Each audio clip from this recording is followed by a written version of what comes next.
Hello everyone, Darth Chihiko here. This is going to be a review on the movie Pacific Rim. I hope you guys enjoy. This is my first movie review. I'm going to also attempt to do Pacific Rim Uprising here probably next week or so. These reviews are not going to be long. I'm going to try my best to do a summary of the movie, how I feel about it.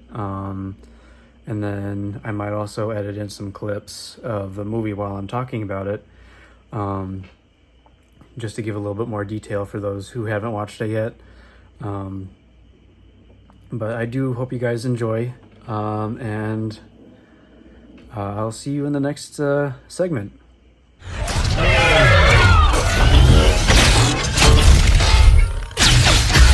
Hey everybody, I'm back. So for this part of the video, I'm going to go ahead and give my opinion about the movie Pacific Rim, and then the other parts of the video will be divided up into various segments. So personally, what I feel about Pacific Rim, I very much enjoyed it when I first watched it. It's still one of my favorite movies, probably in my top 25. It's definitely in my top 5 monster movies, monster mech movies. I actually believe I have it with me at my apartment here.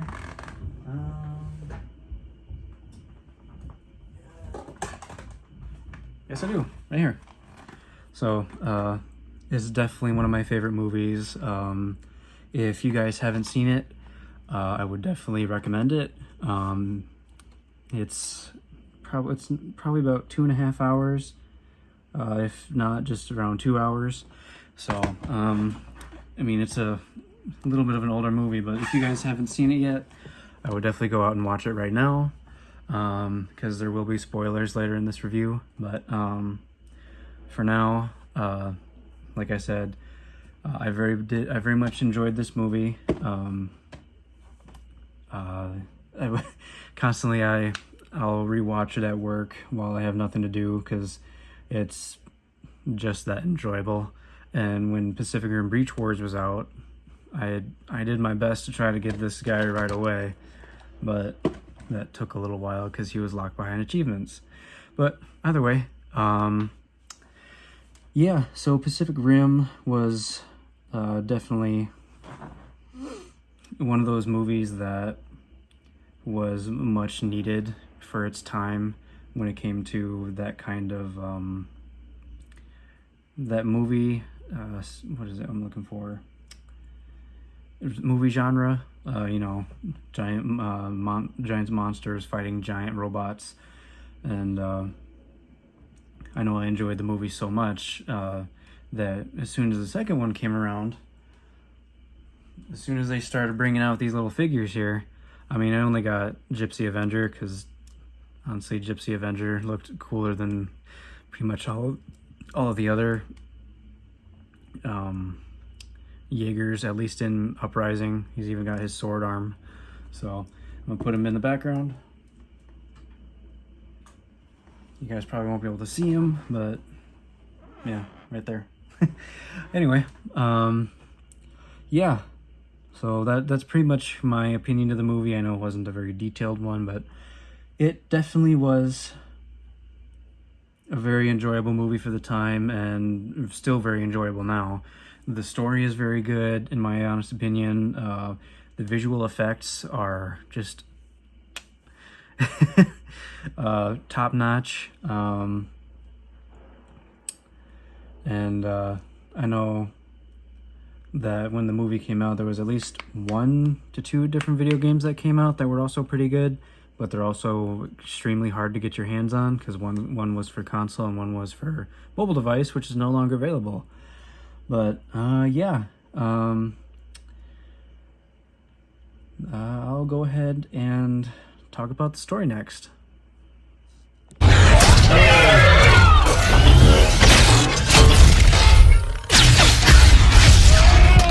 Alright guys, now to talk about the story. Essentially with Pacific Rim, the story Starts out with, I forget his name. It's not good when you forget the name. Yeah, I don't remember his name. But the main character starts off narrating the movie, letting the audience know, okay, so this is what's happening. There's the thought that, you know, aliens come from space, but in this place, aliens come from under the water in this kind of wormhole-ish type thing. They call it the breach, where kaiju start coming out and wreaking havoc. And humanity, as the years go by, fights these monsters that come out of the water. At first, it takes them a while to actually take down these kaiju. I think the first one took like 42 days to actually take down, with about 15,000 people not surviving the fight.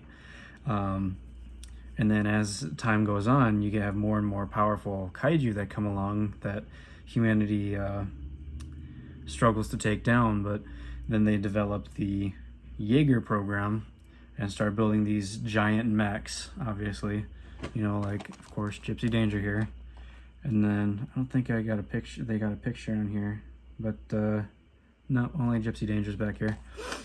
But and then humanity starts winning. They start actually doing pretty well against the kaiju, until they get to category 4 kaijus, because they go from category 1, 2, 3, and now 4. By the time we actually start to see, I think it's Sam. I think his name is Sam. Him and his brother. Spoilers alert, by the way. Just so you know, spoilers alert starting right now. I'm gonna put a little prompt on the screen. Spoiler alert. Sam and his brother Yancey, I remember his name, Yancey, go fight. Category 4 was the first category 4 that I believe that they fought, and it was codenamed Knifehead. He had a real pointy head, and the music was epic. You was just like, you had Gypsy Danger, Yancey and Sam piloting Gypsy, walking into the sea to go fight this kaiju, and the music was just amazing. I mean, if I could put like a segment of the music in here, then I will, but you know, YouTube copyright. But I probably won't be able to. But I mean, if you guys watch my Pacific Rim videos, then you've heard it. But as it goes, they go fight Knifehead, and at first it seems like they're winning. The kaiju gets knocked into the water, and they think, oh, he's dead. And the kaiju gets back up, causes severe damage to Gypsy Danger, takes one of his arms out, and then kills Yancey by kind of taking its claws and swiping at Gypsy Danger's face. And after Sam defeats Knifehead by using their plasma arm, he ends up going to shore, driving the Jaeger by himself, mind you, which is a feat not very many pilots can do or have done, and ends up just going off to work in a different area of the world. So I know my explanation is getting a little long here, at least I think it is, but when it comes to humanity starts building coastal walls because more and more Jaegers start being destroyed by the kaiju, even though they are winning. But eventually they start building these coastal walls. The coastal walls are not strong enough to hold back the kaiju. You get Striker Eureka still in Sydney, who takes out another kaiju that appeared, being the awesome Jaeger that he is with his 2 pilots. And they end up calling Sam back, and they repair Gypsy Danger so they can actually try to start taking out the breach. They call him back to I think it's the Shatter Dome. There's at most 4 Jaegers left, and Gypsy Danger being one of them, with Striker, Eureka, Cherno Alpha, and Crimson Typhoon. That's it, Crimson Typhoon. That probably wouldn't make sense because I deleted the last part that I tried recording this. But they all go to fight these two kaijus that come out of the breach. First time two kaijus actually come out of the breach, and when they send out the three kaiju to go actually fight, only one Jaeger survives, and that's Striker Eureka, because he's I think he's electrical based. So the one kaiju has an EMP power, so it knocked out Striker Eureka. Crimson Typhoon does pretty well against I don't remember the kaiju's name, but it spits acid and can fly. Got the head of the Jaeger crushed by its talon, so that was the end of that Jaeger. And then Cherno Alpha survived for a good while in that fight, but they just couldn't handle two Jaegers or kaiju at the same time. They ended up getting destroyed under the water. And then when Striker Eureka went to go fight, Leatherback obviously saw him as a threat, as more of a threat than the other two, and he used his EMP on his back to knock him out for a bit. So not having any other, way to stop the kaiju, they send out Sam and his new pilot to go actually take them down. And being the skillful pilots that they are, I kind of skimmed over who the other pilot is, but I'll get to that later. They end up taking down the kaiju and saving the day. So I am skimming over some details, but I'm kind of summarizing it in a condensed way, I guess you could say. And then after the fight, Gypsy gets some repairs, and then the other Jaeger that survived, Crimson Typhoon, later on they get repaired, and then there's another dual breach. So they send Gypsy Danger and then Crimson Typhoon with a nuke attached to Crimson Typhoon. No. Is it Crimson Typhoon? I don't remember. Sorry, guys. To the Jaeger that has the Australian pilots to go seal the breach. And then a third kaiju ends up coming up, and it's a Category 5. Now, both kaijus end up taking severe damage. Gypsy loses an arm again, and then they manage to take out the two Category 4 kaijus and just barely able to take out the Category 5. But as they're taking out the Category 5, they get news that they can use the kaiju to go down into the breach, because the breach has some kind of sensors that knows that when there's the genetic material, the kaiju actually moving through the breach. So that's when Gypsy was able to go down into the breach with the kaiju attached to his sword.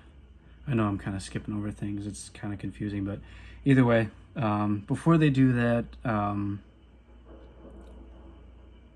the other Jaeger that was with Gypsy Danger ends up having to self-destruct just because of how damaged he is, which I think helps take out one of the kaiju. It either takes out one of the kaiju, or I know it severely wounded the Category 5,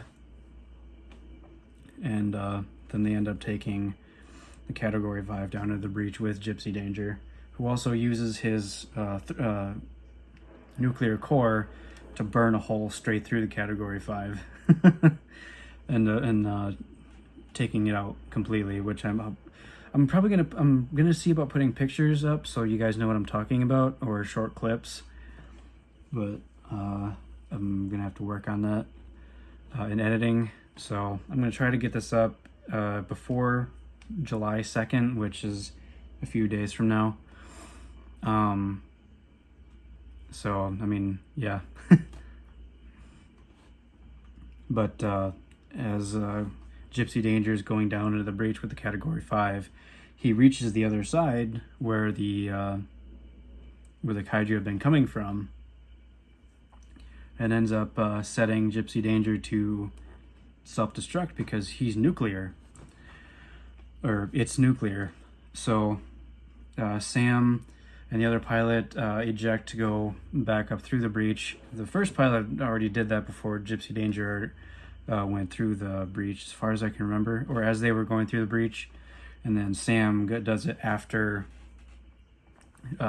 he manually sets Gypsy Danger to explode. And yeah, the Gypsy Danger ends up exploding, closing the breach, and long story short, saves the day. No more kaiju after that, at least for so many years. But I'll get back to that part in the next review. So yeah, that's pretty much the story segment. I've been going on for about almost 12 minutes here.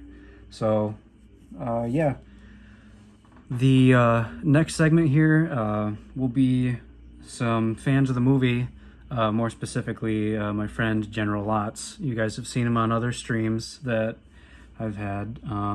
He's co-hosted with me and talked about various subjects, gaming-wise and otherwise. And he's going to go ahead and give his opinion on Pacific Rim. And after that, I'll go ahead and close out the video. So for right now, please welcome generallotz.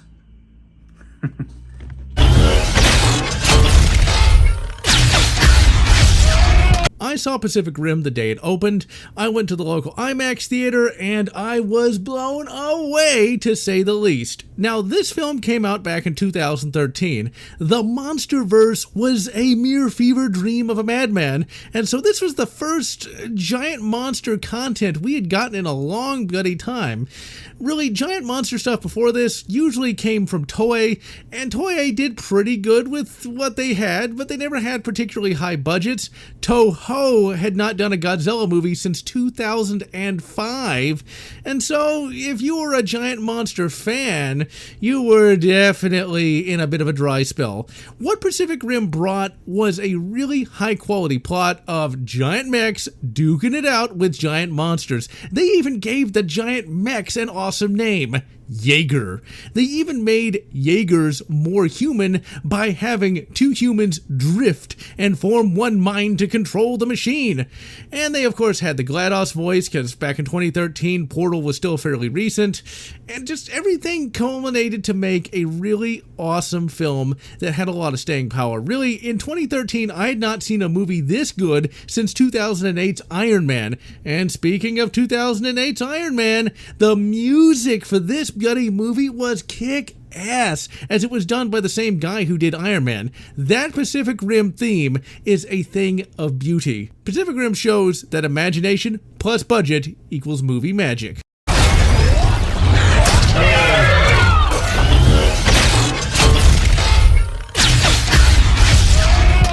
Alright everybody, I hope you enjoyed this review of Pacific Rim.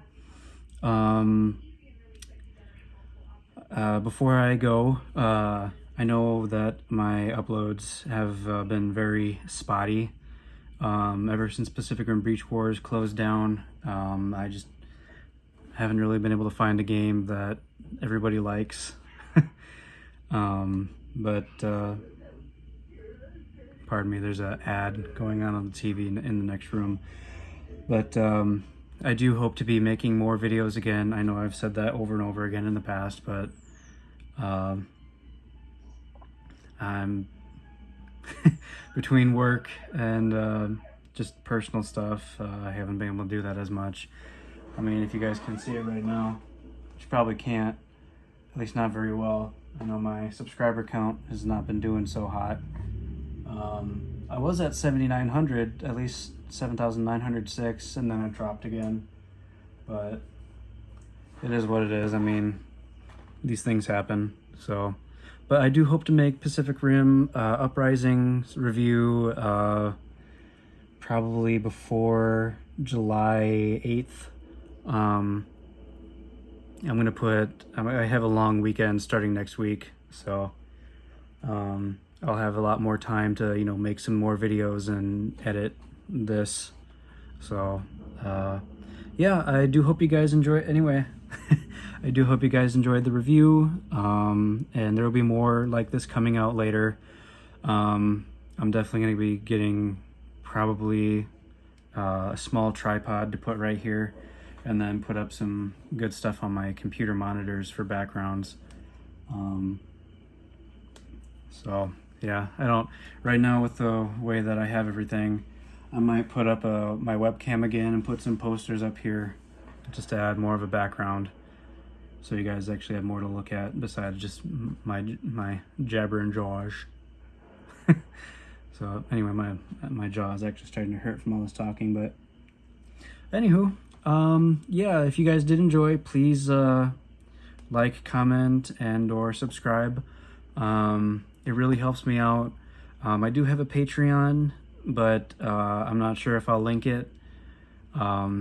I mean, if I do, then I appreciate any donation I get to make more videos like this. So yeah, I'll see you guys in the next review. All right, see you later. And remember,